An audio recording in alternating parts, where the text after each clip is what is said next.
Welcome, everyone. Thank you so much for joining us today. I'm really excited. So every year, right, the Monday before Giving Tuesday, I like to do giving because, it is the season. But the other part of it is that, where was I? Oh, yes, this is the season. Very important. But aren't the people that I've gathered today, they've got like the giving spirit year round. So I'm really especially excited. I always love my panels, but this one I probably love a little. No, yeah, I play favorites. I say it every week, but I mean it every single week. So I'm Debra Eckerling. I'm the author of Your Goal Guide and creator of the DEB method for goal setting simplified. You can't reach your goals on your own. You need your people. So every week I bring together 3 of my people to dive into the topic of the week on Goal Chat Live.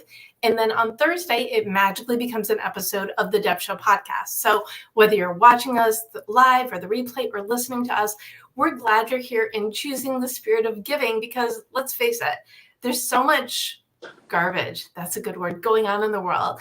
And the more we can give and be and support each other, I think the more goes into making the world a better place. Okay, so before I let them introduce themselves, I have with me today Carol Hink, who's actually one of my real life friends, who used to live south of me, now lives north of me.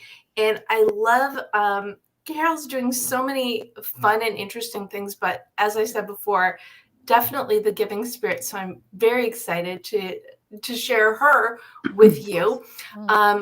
Also, we have Brenda Knight, and Brenda, we always have to give thanks because Brenda's the one who discovered and published Your Goal Guide through Mangoes. So, I love that. Harri's got her copy as well. We should just, I should have grabbed mine too.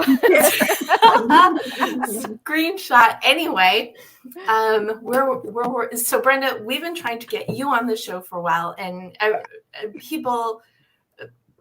You are here as author of Random Acts of Kindness, but you're also a publisher at Mango, and you give in making people's dreams come true all the time. But I know that giving is one of your core tenets as well. So really excited to have you here. And Harri James-O'Kelley, I love the Harri story because, the whole thing about same time, right time, right place. I met Harri at an event a few years ago that I was supposed to only go to in the morning. And it was so great that I canceled my afternoon, and Harri was only there in that afternoon. So I had schedules in the world not gone with us. And who knows? Well, I always feel like meant to be, right? It was just meant to be. You're always meant to meet the people that you are meant to have in your life. So first of all, I'm grateful for all of you, but I'm really thrilled to have this conversation. And without more further ado, I would love for you all to share not only a little bit more about who you are, but why this topic is so meaningful to you. So, Carol, let's start with you. All right. Well, hi, everybody. I'm Carol Hink, and I'm a recovering marketing communications person. I say recovering like many of you. I have been through burnout and really have had my fill of broken culture in the workplace. So all of that combined to make me launch what Deb was sharing about my new venture called True Win Culture. So think of it as a marketing communications person who really wants to connect and bring people together. And in the spirit of giving, it's about giving of giving of yourself and giving your vulnerability, and that's what helps with the human connection. So I launched my new venture recently, but it's been underway for about 2 years building, and I'm so excited to be here and to share this with all of you. Awesome, and I do know of this journey that you've been on because sometimes the world kicks you down, but you have only one choice, which is to get up and keep going. And that is really, it's not just giving to others, but the spirit of giving to yourself, getting out of a situation that's unhealthy for you and gifting the future you deserve. Oh, that's so very, very, very important. That there's a whole well-being, right? Well-being for yourself and for others. And sometimes we neglect ourselves. So that's such a great point, Deb. Really glad to see you. And yes, the deep dark secret is this is how I catch up with my friends. I just have them on my show. So Brenda, welcome. And thank you for joining us. Please share who you are, why this topic is so meaningful to you. I'm so happy to be here because I'm a loyal viewer of this. And I have watched so many, and I've heard that intro. You can't, the Deb language around, like, you can't make your goals on your own. You need your people. And I always think, like, I'm one of her people too. So here I am. I'm actually like proving that I am one of your people by being here. And I'm very appreciative to you, Debra Eckerling, because you're one of the most giving people I've ever known in my life. And so I am thrilled to be here because I like to joke to people that I got my start in publishing at HarperCollins. And at a certain point, I realized I worked for Rupert Murdoch. And then after like a few years, I was like, I just really don't know if I want to work for Rupert Murdoch. I'm not sure what he's up to. And so I got a job at Canary Press right before they published Random Acts of Kindness, and which actually started that whole movement, which went global. And so my joke is that I went from, I'll just tell you the joke how I tell it. Please. I worked for like the meanest man in publishing. I went from working for the meanest man in publishing to working for the kindest people in publishing.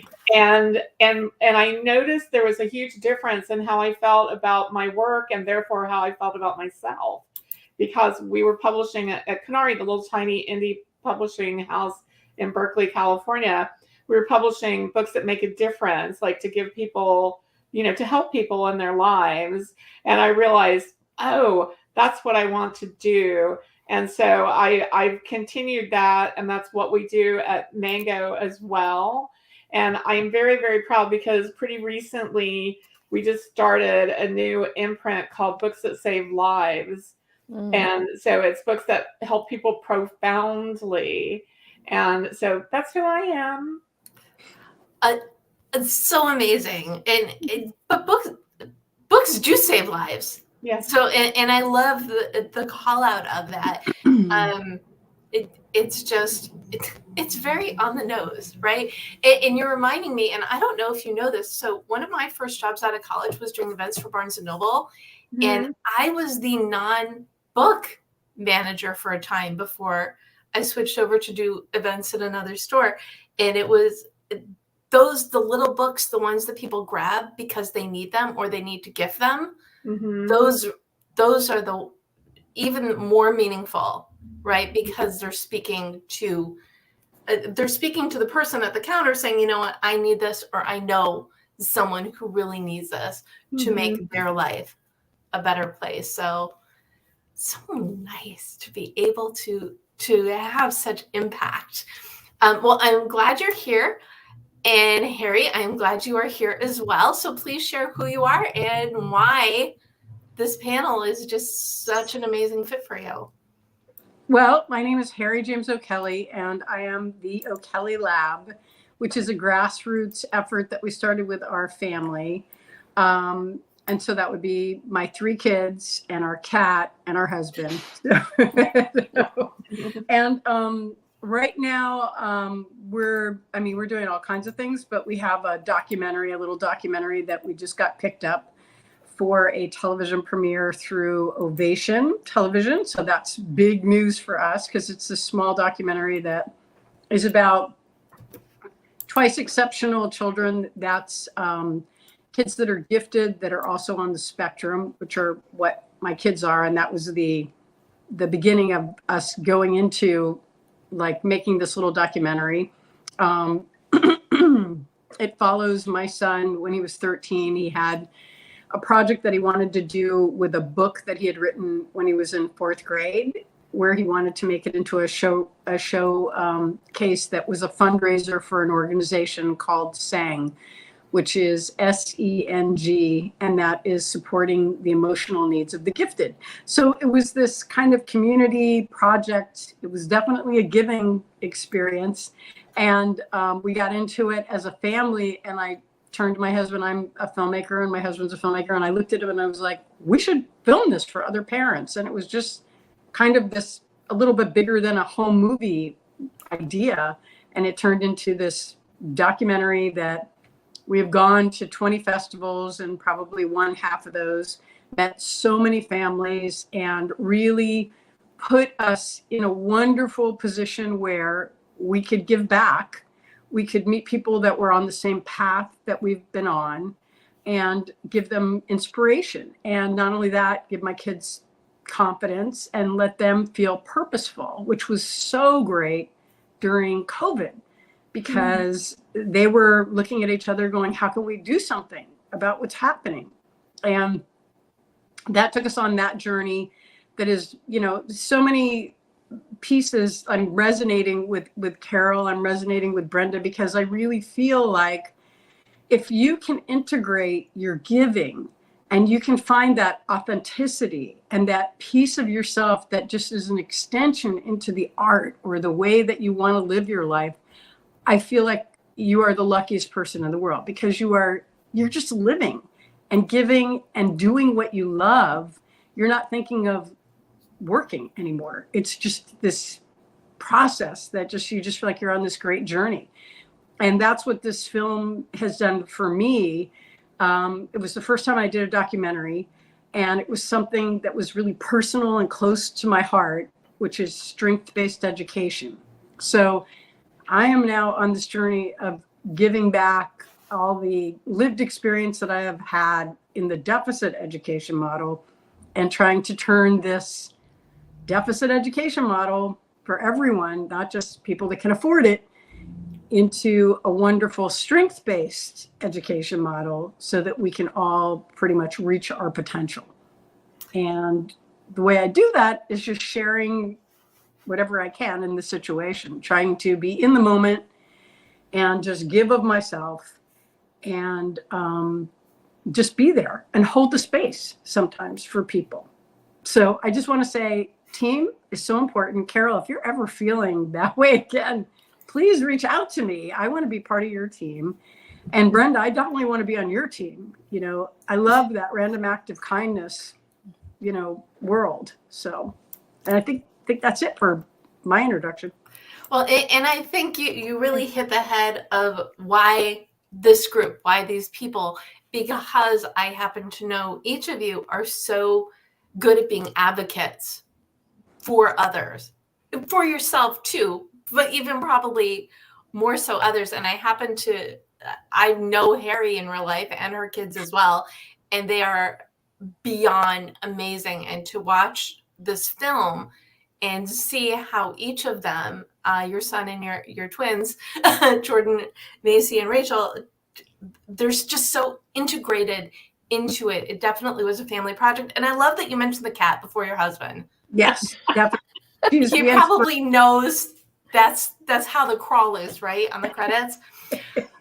So and you've all mentioned this, but before we go into, you know, more what is giving, because giving is of yourself, what is your passion? I know Harri's, it's education and spreading the word. Did I miss anything? Well, I also do a lot with employment, because I'm kind of like, it's integrated with my kids. So when we started, we were basically educating the educators or fighting the school district or trying to really, you know, make a difference there. And now what we're moving more into as my kids get older is not just education, but employment. And so there's a lot of education that needs to be done with neurodiversity and employment. So I do a lot of volunteering with an organization called HAAPE, HAAPE, which is helping adults with autism perform and excel. And it's a full 100% volunteer organization out of Florida. And I'm the LA chapter right now for them, getting the word out, you know, networking, doing outreach. And they have 6 programs pretty much right now where they go into different community colleges, or they have these programs in different places that are focused on strength-based, high interest things that people on the spectrum are interested in. So it's a little bit of a different way of going about employment, but it's awesome. I mean, we're really I'm loving it, you know, and meeting people and just connecting people to this organization. So employment would probably be another one of my passions. Well, and I think advocacy, well, and again, a theme for all of you, it is huge for you. And Brenda, same question. What are you, I know you're so into so many different things, but where does your passion really lie? What is the through line for you? Yes, I was interviewed, like, I think it was about 18 years ago, and somebody asked me that question. I wasn't prepared for it. And so what popped out of my mouth was the truth, which is, and I said, fomenting people's creativity. But I think that really is it, like, especially when I'm working with writers, but not just writers, but like, that's who I work mostly with, is like helping them like shape their ideas, how it could become a book and elsewhere, and especially women of a certain age, like older women. In fact, that's why I volunteer with the Women's National Book Association, is because like I was receiving pitches at Pitchorama in early years when I was involved. And I noticed that, women in their 70s, 80s, you even had people in their 90s, like had they worked for years, they raised their family, they finally had time for themselves, finally, at like 70, 80, 90. And they were ready to like, publish their dream novel, their dream book, like their memoir. And I wanted them to succeed. And so I was like helping them shape it into a book that they could take to market and maybe get, an agent and get a book deal.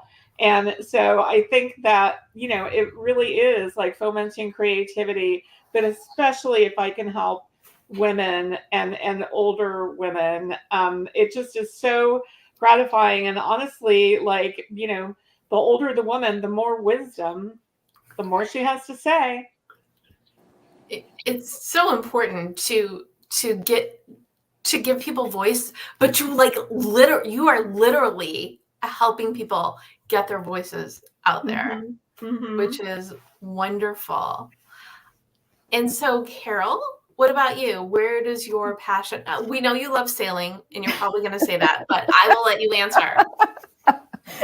Well, it's been an interesting journey. So when I'm listening to all these wonderful stories from everybody, you're right. There is a theme that I never really paid attention to, but advocacy is a big one of them. And so part of the way I'm wired is to connect people. I've always been that way. When I'm in a group, I see someone quiet in the corner. I don't want to draw attention to them, but I want them to feel included. When I talk to someone, I want to find out, just like what you're asking us, like what's your passion and what are you excited about? And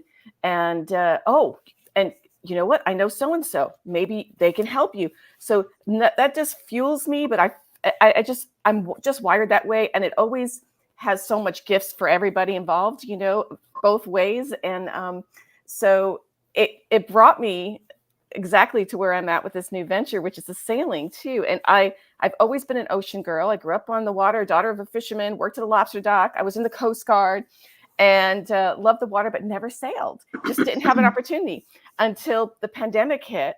And when we first went into lockdown, I met someone who has a boat. Our apartment is on a marina.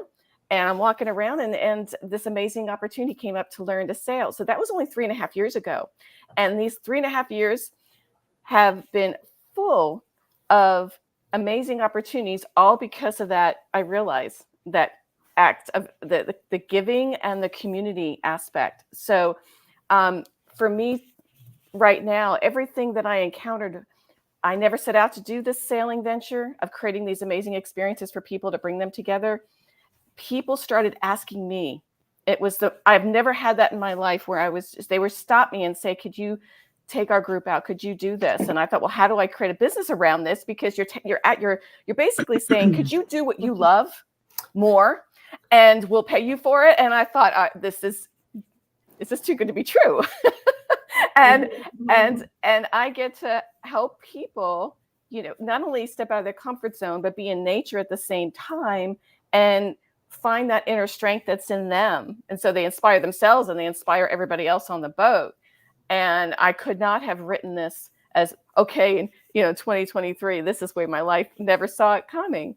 But when I look back, just like, Harri was sharing and Brenda about their journeys, you could see all the steps.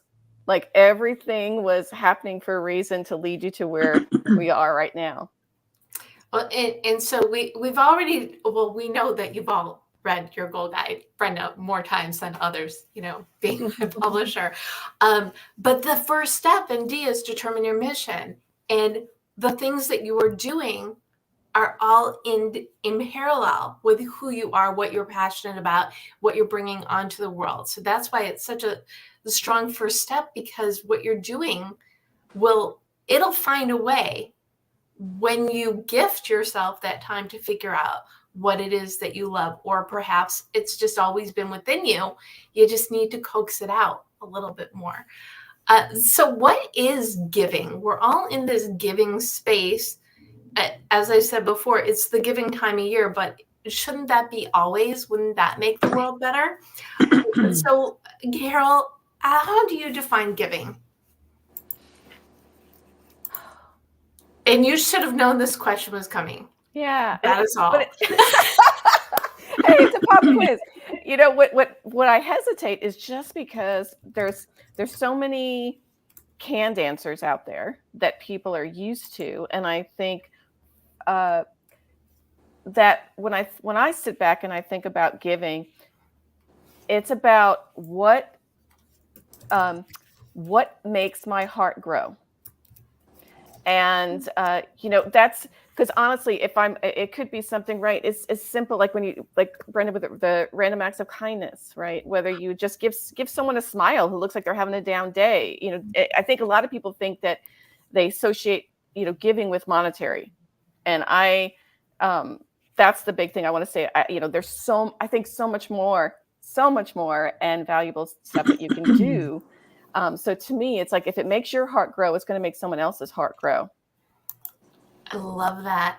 And I shouldn't say this, but I once did, for one of these shows, I had a guest who kept saying monetary, and I was like crawling out of my skin because it is so much more. What is your gift and what can you bring out into the world? But if it's going to make your heart grow, imagine what it's going to do for the person you are giving to. So do you have a definition, Harri? I was just worried the whole time that Carol was going to say what I was going to say. So I was like so worried, because I'm like, these guys, I'm in a tough crowd here. These people are so authentic. They're speaking from their heart. I'm not usually in that gang. I'm usually the one that's doing that. So I was like, oh no, I hope Brenda doesn't say what I'm going to say. I hope Carol doesn't say what I'm going to say. But I think it's just me, I totally agree with Carol. It's like, I feel like I have been that connector, and I'm sure Brenda, I know we can barely see you, Brenda. You've got to sit up a little, but I know Brenda is thinking the same thing. I'm a connector, and meeting people and giving of yourself and getting that from them, that piece of connection is so, I think, important for all of us to grow and build community. And I just think it's so awesome when we can build bridges for people and we can help people see themselves and their potential. And it sounds like you're doing that. Everybody's doing that. I know Deb does that, because Deb's one of those people that meet, we've had lunch together and we've been like, just, shining the light on each other. Like, you can do this, or this is your greatest moment, or you're so good at this, and I was thinking that when you started talking, Carol, I was like, you have the greatest voice. You should be doing stuff with your voice. Your voice is like so phenomenal. And I have this other friend that I talked to that does Foley, that Ellen, and I was just talking to her on the phone, and I said, wow, she was like, what do I want to do next? So I think so much of giving is just reflecting and being there and being positive and letting people know what they can do and what they're good at, and not focusing on the critical things of, well, if you had only gone to that school, or if you had taken that money, or if you know, all of that just doesn't really, it's not really coming from your heart.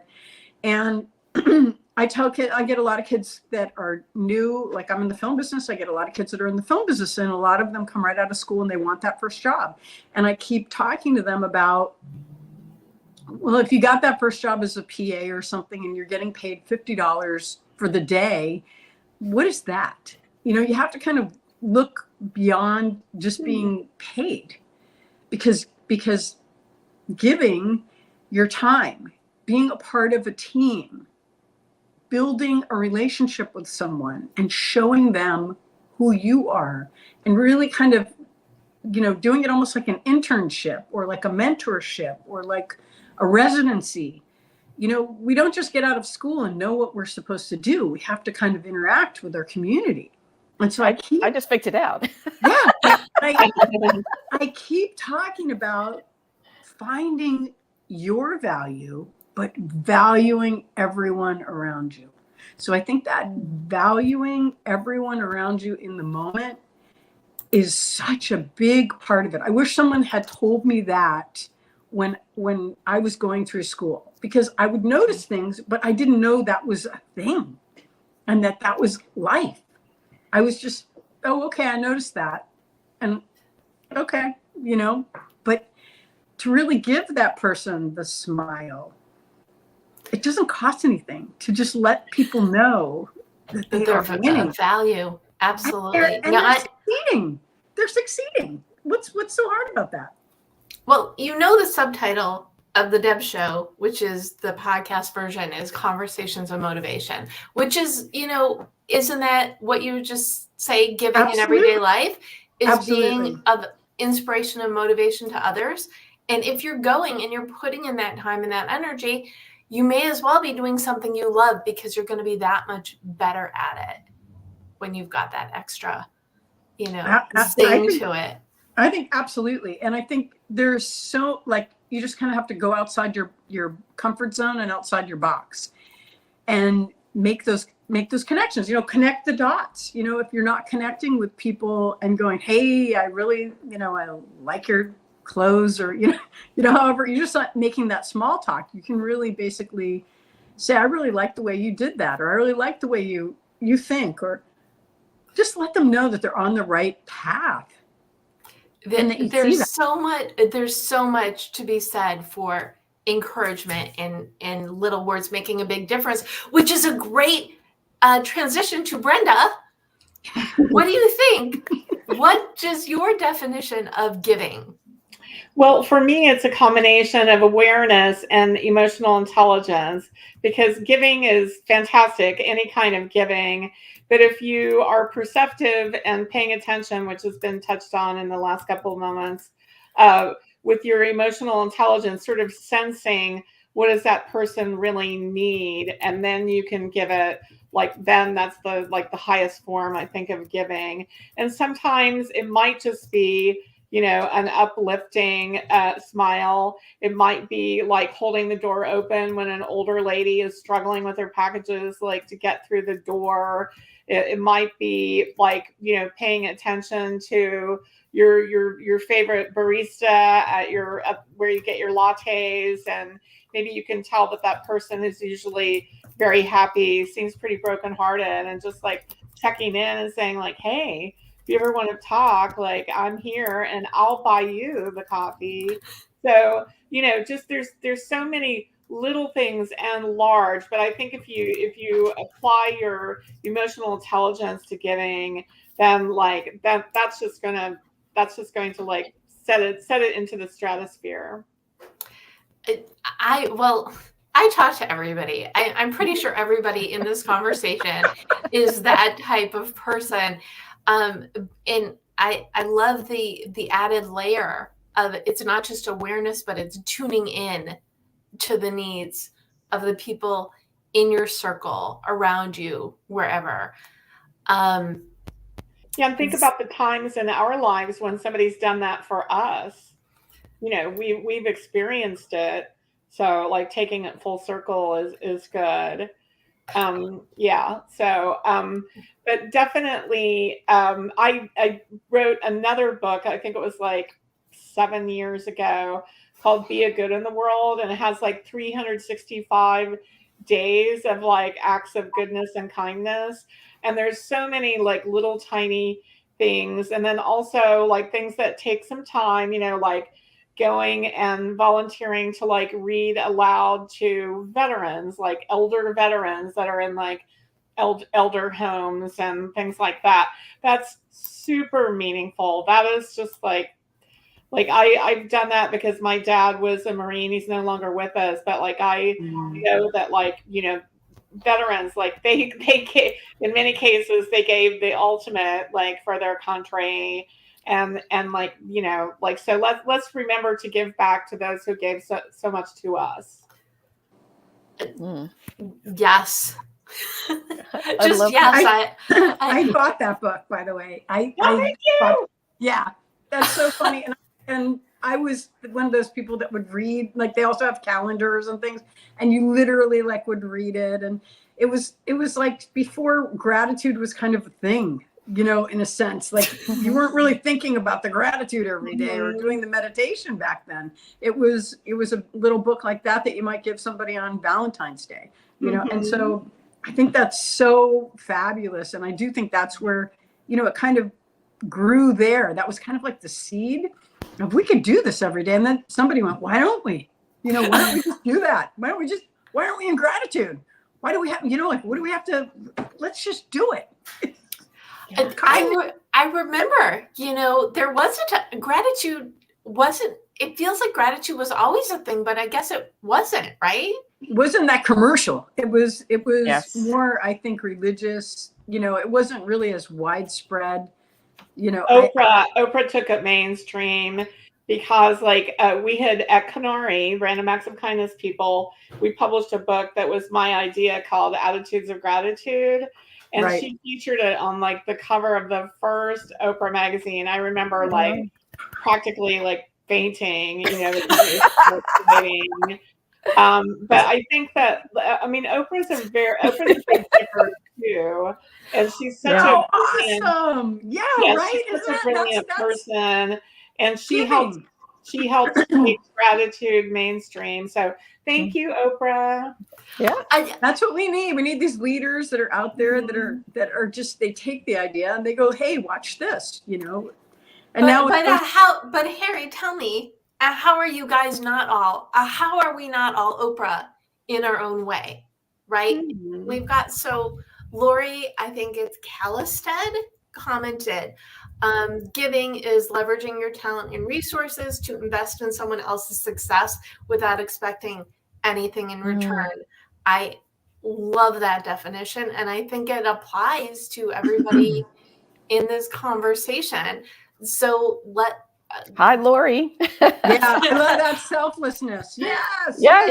And I also want to give a shout out to Jenny. I don't know if I pronounce her name. I've known Jenny for over a decade, but Harri, Jenny says hi and she connected with you. So another great example of connecting through this conversation. But she's someone that stands for women. She stands for, changing education. She's been an advocate in so many different lanes. And she's someone that actually has been there for organizations and just moms, women. So, we need those kinds of, they're just like strong, there for you people. And she's one of them. So thank you. That's so awesome. So I hate to go on the negative, but I'm not going to. What I want is a solution. And Brenda, we're going to start with you on this one. What stops people from giving, and how can we kind of flip that so they can have this renewed sense of giving spirit? I know, I'm trying to think because most of the people I know are givers. But I think that sometimes people don't want it to be perfunctory, or maybe they're afraid of like, oh, if I give this little thing, then this person is going to come back and ask for X and Y. So I guess that would sort of be like fear and maybe a little bit of the deprivation mindset or whatever. Oprah would call it something better, I'm sure. But I think that if you can get people to like just tap into their heart and their personal inspiration, they'll let go of that. So I think I would just encourage people to be free. Just be free. Don't worry.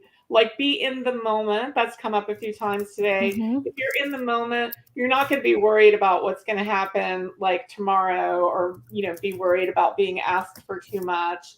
Just be in the moment and be true to yourself. I love that, and a great answer Wonderful. for a silly but not really silly question. So Carol, what is your solution to being better at giving? Well, before I dive into that, don't let me forget that, I did want to just say thank you to Brenda first of all, thank you, Harri, for that comment on my voice. That was so nice. I went on a radio show last year for the first time and had a blast, and never knew, that it might be something. So thank you. And Brenda, I wanted to say thank you for the veterans reading that you mentioned, because when I remember when I was young and in the service, I'm raised in New York and I was stationed in Virginia, and I wasn't going home for Thanksgiving, and we had duty and that kind of stuff. But in the local town, people opened their homes to us service people. So I went with like three other, I think it was like, I was in the Coast Guard, but we were on a Navy base. So I went with like three other guys from the Navy, and we dressed up in our, in our uniforms, and we went to a stranger's house and we had Thanksgiving with them and their family. And I never forgot that. And I never stayed in touch because I'm a kid. Like, you saying, Harri, I didn't think about it at the time, but I never forgot it. And it meant a lot to me. And to the point too, is I feel like so many veterans that are older, they may not have family. They've been through some hard times, a lot of times dealing with PTSD or whatever, and they wind up alone. And loneliness is so that is so deadly. And so my husband and I, he was also in the service. We have actually gone during Thanksgiving they have some veteran. This is in Orange County, Deb. There was an organization that would say, hey, we're serving meals. We have these homes that are housing some veterans, and just to hang out with them and talk with them and, share their meals. And it's, that's what the giving part is. And it just, it touched my heart when you mentioned that. I just wanted to share that. Sorry, a little digression. First of all, it's a conversation. There are no apologies on this conversation, but I will tell you before I let you answer this. So my other podcast is Taste Buds with Deb, which is the intersection of food, cooking, and community. And I just did an interview that'll go up in the next couple weeks about just the power in preparing meals for other people. The other people benefit, but you feel good about doing anything good, which also ties very much into giving. And I believe deeply about the sharing a meal, no matter what it is, and that's into community. And I built that into, I won't go into it now, but that's part of this. The sailing experience is much more than that. There's a community, and there's a shared experience around food also as part of that. But to answer your question about, I am so glad that you remembered, but I didn't forget. I literally wrote it down so I wouldn't forget, because I knew I'd digress. But I honestly think that the biggest barrier sometimes might be the overthinking. Like, I have to be so clever to give, or I have to give so much money, or what difference am I going to make? It has to be perfect or something special. And then it becomes overwhelming, and perfectionism may take over, or the expectations may be way over the top, where you don't realize it has to, none of that matters. None of that. And just like Brenda said, just be free and know that there is no wrong. Like, there is no wrong. Well, it really lets a lot of pressure off of you. If you think about just doing a small thing is better than, well, it's the same thing with goals, right? You do a little at a time, it makes a big difference. Same thing with giving. Giving in little bits adds up, and it is so meaningful to the people who receive it. Yeah. So, Harri? I think you're right. You know, I'm thinking about what you're saying, and I do think it has a lot of connection. There's a lot of connections with the goals. It's really interesting because I went to immediately why people might not give is because they don't think they have enough time. You know, and that's what stops a lot of your things that you want to do that are your priorities even. You know, oh, I don't have enough time. If only I had enough time. So I do think there's that element of I don't have enough time to give, and that piece of it has to look a certain way. You know, it has to be only cash, or it has to be a certain amount. If I gave this, you know, so it's how it looks, you know, the package that you're giving is maybe in how much time it takes. And fear. Maybe people do have a fear of giving, you know, maybe they're coming from a place of scarcity and they don't feel like they have enough money or enough time or enough anything. So just like a lot of other stuff, it has to be a mindset. It has to be a shift where you're really feeling you've got the time, you've got the money, you've got what you need, and you can create that integration or that giving in your life. So I kind of like it when you get creative. It doesn't have to be a one size fits all kind of giving. It can be anything. It can be a smile. It can be a bunch of money. If somebody gives you a bunch of money and you want to make a donation instead of using it, it can be anything that you want. So get creative about your giving. Don't be fearful about it. And then there's also, there's the giving back giving, you know, giving back giving, like in your mind, like, you know, I got so much from this organization, or I want to give back. And then there's the pay it forward giving. So it's really interesting, like what your motivation is maybe that makes you decide, yes, this is where I'm going to give and this is why I'm going to give. So it's kind of the philosophy is interesting. And the random acts of kindness, I just love that. That's always like whenever it pops up, it's always like a bonus giving. I was recently in a book called Rings of Kindness that Matthew J. Goldberg put out. And it was the most kind thing that anybody could ever do. He took a lot of writers, put them together, and we published this book with short stories. And just being on that journey with those other writers and, you know, reading, we did a book signing at Broman's a couple months ago, coming together and sharing that experience and wrapping our heads around giving and kindness and how it affected our lives was just, it was so cool because it took on a whole nother element instead of just like doing something for someone. Yeah, and Matt was on, gosh, it was a while ago. Well, I can cheat. Matt was on in the spring when the book came out, and we had this wonderful conversation on kindness. So, and he's such a cool guy, and it was so cool that you brought him on and you talked about that. Because it's talking about the connections and the connectors, you know. So and cool. He was on with Elisa Marie Collins, who's president of WNBA San Francisco, and another Mango. So, you know, bringing it. When I was talking about this panel with Brenda, she was mentioning, you know, Mango authors that could be on it. And I'm like, no, you can't know the people. We've got to bring people together who do not know each other yet. Yes, no cheating in Goal Chat Live. No, this is part of what I love about the conversation is because we get to know, you all get to know each other's audience and bringing that spirit. And it feels like a silly question, but I'm going to ask it anyway, Brenda. What is your favorite random act of kindness? Oh, wow. Okay. Well, I know immediately because I wrote about it. So I was living in San Francisco in the Lower Haight in this cute little cottage that everyone loved because it had like a hot tub. And then my girlfriends and I were going to have like tea. And like, so I had gotten like fancy napkins and like little plates and all this and that. Then I went to Pete's Coffee and bought like the fanciest cookies and teas and things like that. And so I had, and I was hosting at my house, the one with the hot tub. And so I had to drive from Berkeley, where Canary, Random Acts of Kindness Central was, across the Bay Bridge to San Francisco.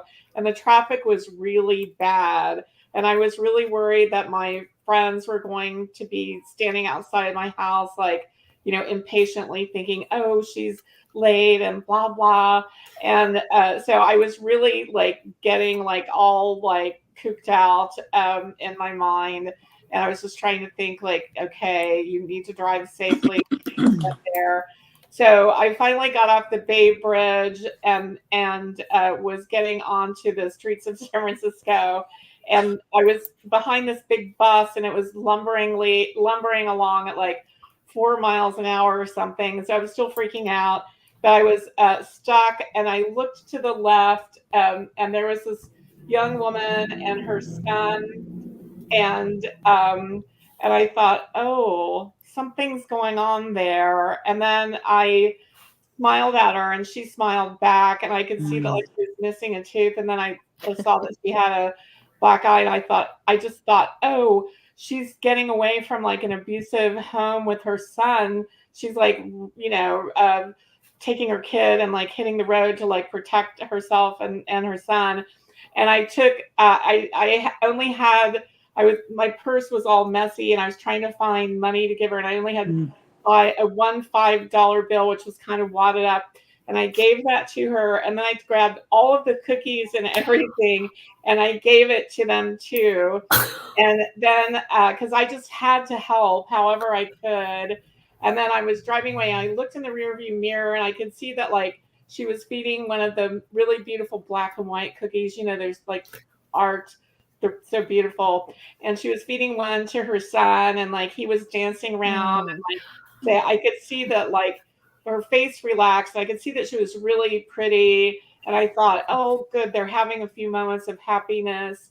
And then like I finally got to my house, and all I had was like microwave popcorn. But I told this story, and my friends understood. And my favorite part of that is that like there were like napkins that like said like, you're fabulous and stuff like that. They were like, and so I thought, I'm so glad that she's being reminded that she's fabulous while she and her son enjoy those cookies.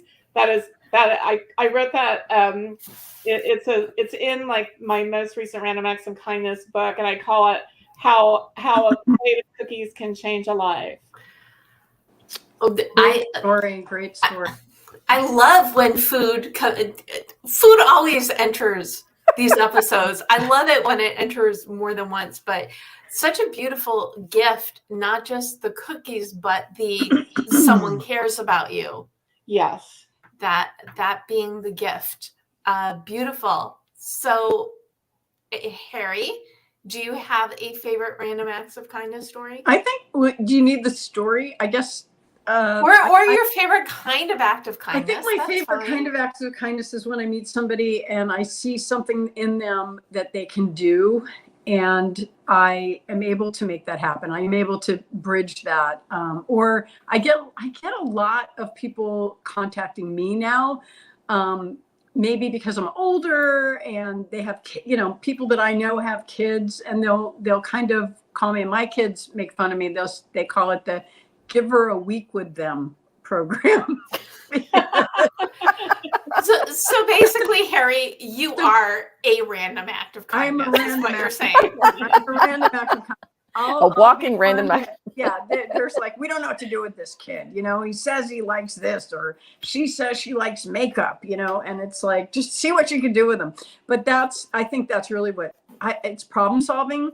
And it's just really looking at people and finding what they love.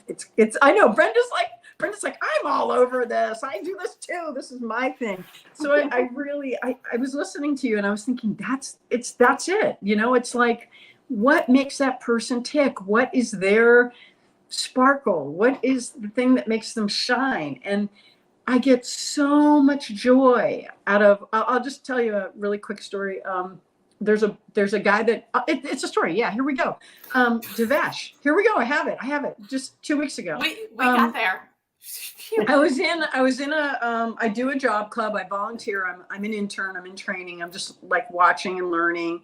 And I work with a revoke counselor and a psychologist. And I'm just like it's like a triangle. So nobody gets burnt out. We just kind of all are there, holding space for these people that are looking for what's next in their careers. And it's for individuals that are neurodiverse. And we had this wonderful guy, Devash, and he was looking to move his graphic design stuff into getting it out there. And I just love this guy. There's something about him. I like his sense of humor. I just thought he was just amazing. And so we took a meeting with him through the O'Kelley lab, and my kids come into the meeting, and they're twins that are 17 years old and an 18-year-old. So they're young. And we interviewed this man, and one of my kids figured out that he could do something called motion graphics. And so we took our logo and we asked him to animate it, and he did it. It was amazing. And so now he has a credit on our film, and his work is on the end of our movie. And it was just so cool to find something that he could do. And so now we're like on the path of getting him to do it again. And it's just so exciting. So I love to, just finding somebody that, well, maybe I'll try that. And then we find something that works for them. So that's my thing. Connecting people with what their passion is and now if anybody needs motion graphics, Absolutely. Harry's got to connect for you. Amazing. I'm going to move it forward.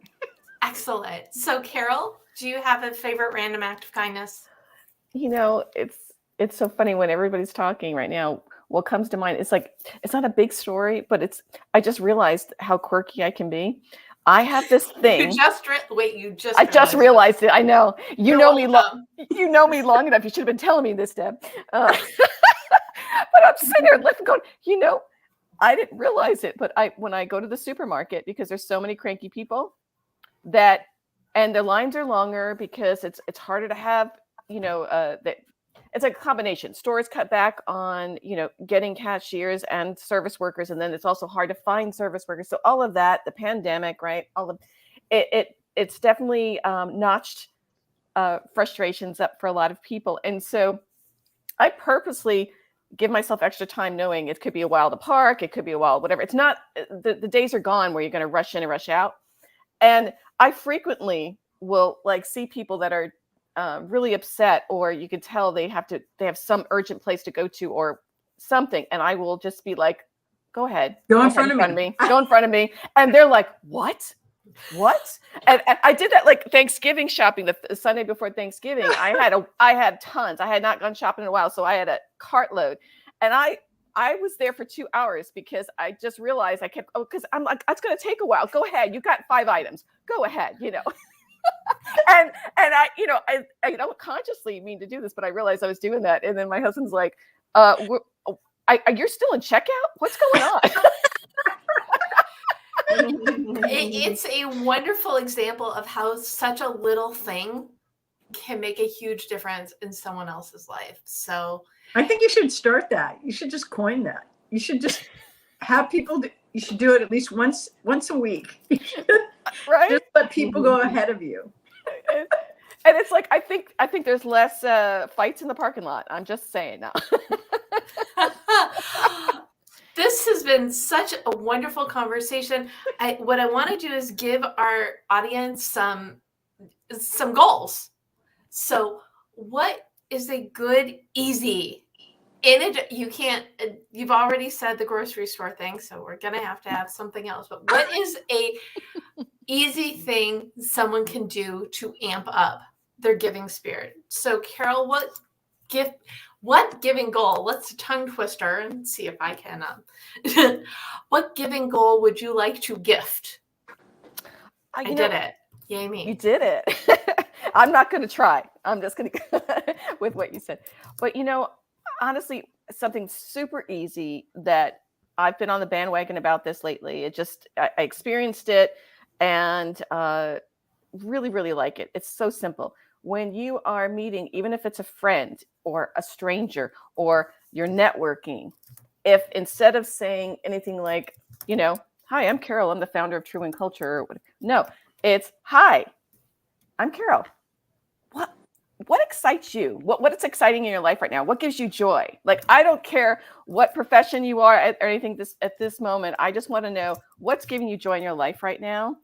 And that immediately to me just, takes everybody in that present moment, and you're talking about something you love. So it's going to be uplifting. It's going to be, in that spirit. That's wonderful. And you're giving the gift of time and attention.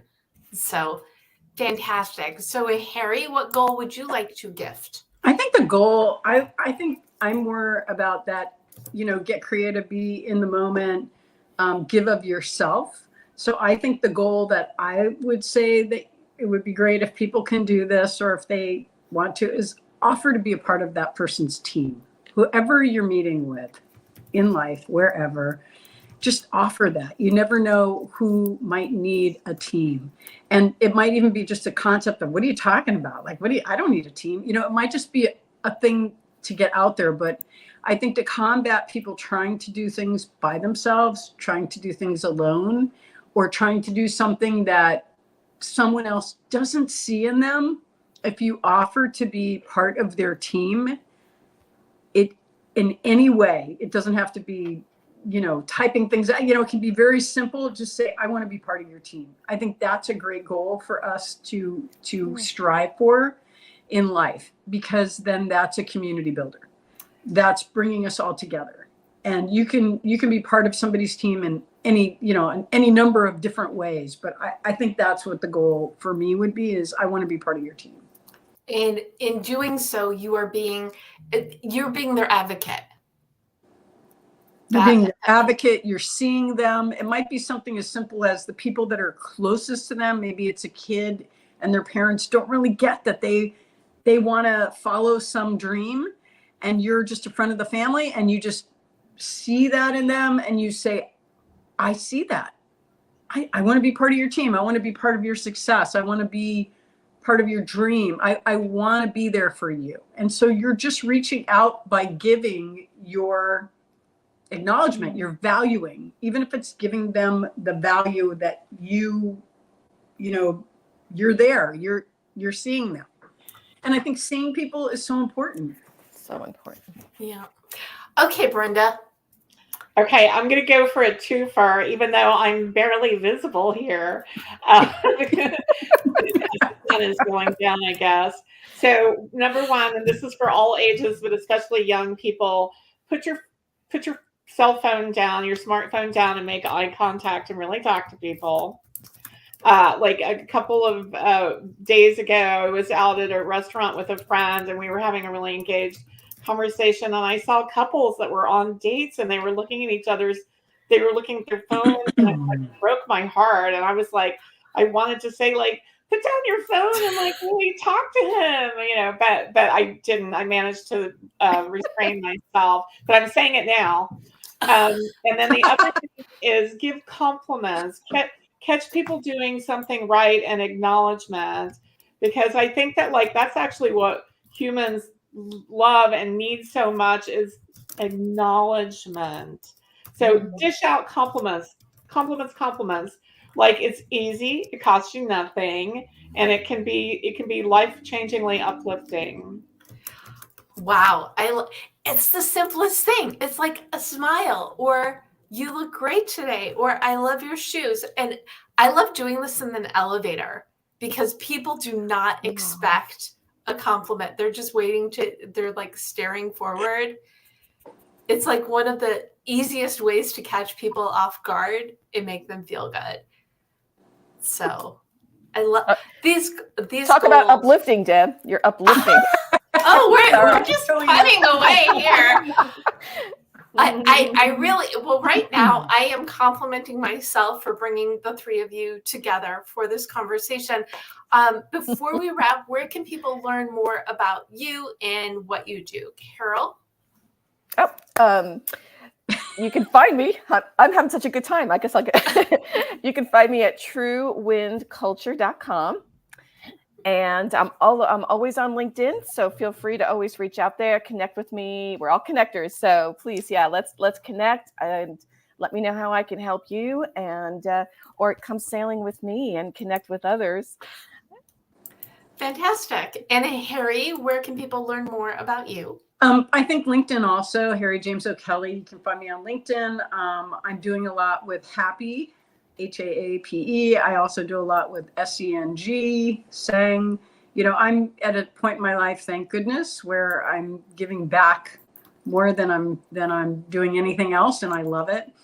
And I think that's probably the best place to find me. You can go to theokellylab.org, but I don't think we actually connect that way. It's probably just LinkedIn. Okay. Well, when I do the recaps, which is the debmethod.com/blog, I will put in your websites, but I will also put in everybody's LinkedIn. So send a note and connect with one or all of us if we are not already connected. Brenda, where's the best place for people to connect with you?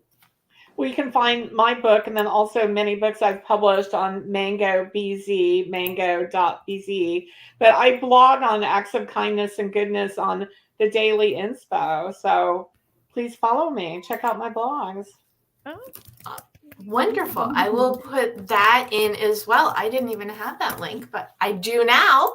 And again, you can find me at The Deb Method everywhere. And if you go to thedebmethod.com/blog, you will get the recap to this in my previous episodes.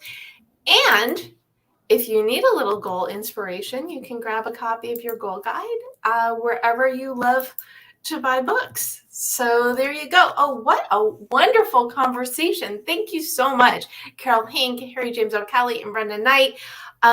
What final inspirational words do you want to leave everybody with? Harri, final thought?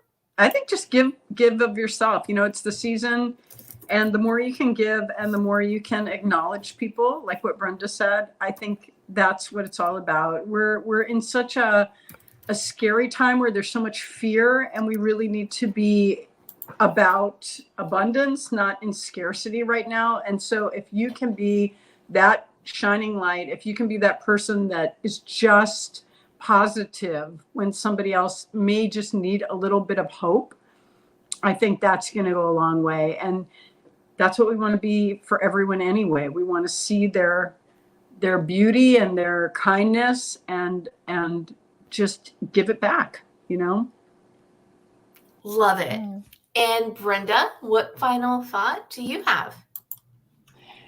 If there are children in your lives or relatives, encourage them to read and buy them books that will be really engaging, because reading is so good for the human brain, especially those developing kid brains. So if you encourage kids to read and buy them books and read with them, you're helping make the better future, because children are our future. Love that. Really, really good. And it's like a bonus goal. Buy books for kids and read with them. Fantastic. And Carol, final thought to you. If this is a call out for everyone listening, if you know a veteran that has gone through trauma, or is going through trauma rather, and they would like to have an experience where they get to experience sailing and be on the water and be in nature and be with fellow comrades, to reach out to me, because I somehow we're in a giving show, and I neglected to mention this earlier, but when I set up the business, I was thinking, okay, I want a give back program. What is it going to be? Where I take 10% and I put it towards something. And it was a no-brainer right away. That's what I wanted to do. So I have a Sail It Forward program where 10% of my sales go to this program. Sales go to sailing. Shame on us. We're so bad. And and then I'll be able to take out a boat just with veterans, and so they can have that deep connections. And so, and can people donate to you also? Can people donate? Tomorrow, I'm Tuesday. Can they donate for that? That's a good question, and maybe our community can help us with this, because I'm not a nonprofit. I am an LLC, but I would love to be able to do that where the money just goes to that Sail It Forward fund. And so I don't have to wait to have all these other experiences in order to be able to do that. I would love to take out veterans sooner. And well, I'm an LLC too with the O'Kelley Lab, and we just work with nonprofit partners. So Okay. I work with Happy, so I can, donate to Happy and, make some things happen, or I can donate to Sang. That's my other partner. So, tomorrow's Giving Tuesday. You can always donate to those two organizations or any number of wonderful organizations and people that are creating things that are out there. There's the Autism Theater Project in Florida, a friend of mine, Jenna Sims. I mean, I could go on and on and on. Spectrum Lab here locally. So there's just so many different wonderful places. Just make sure you open your heart and you give what you can, even if it's just tons and tons of acknowledgement and smiles to people that are doing those good things. But we can donate to you. I think Carol now has homework / another goal on this project from the conversation today. Thank you all again, Carol Hink, Harri James-O'Kelley, and Brenda Knight, for sharing your love of giving and seeing and being present with people, because that's part of that big gift of giving. And thank you all for tuning in. Again, I'm Debra Eckerling, goal strategist, workshop leader, and lover of all things goals. If we are not connected, please reach out to me. And again, I am live every Monday at 4 p.m. Pacific. Or if you prefer to listen to your inspiration, I am The Deb Show on the Marketing Podcast Network. Thank you for choosing yourself, but for choosing others and giving today. Go on out there, go for it, because we know you can do it. Awesome.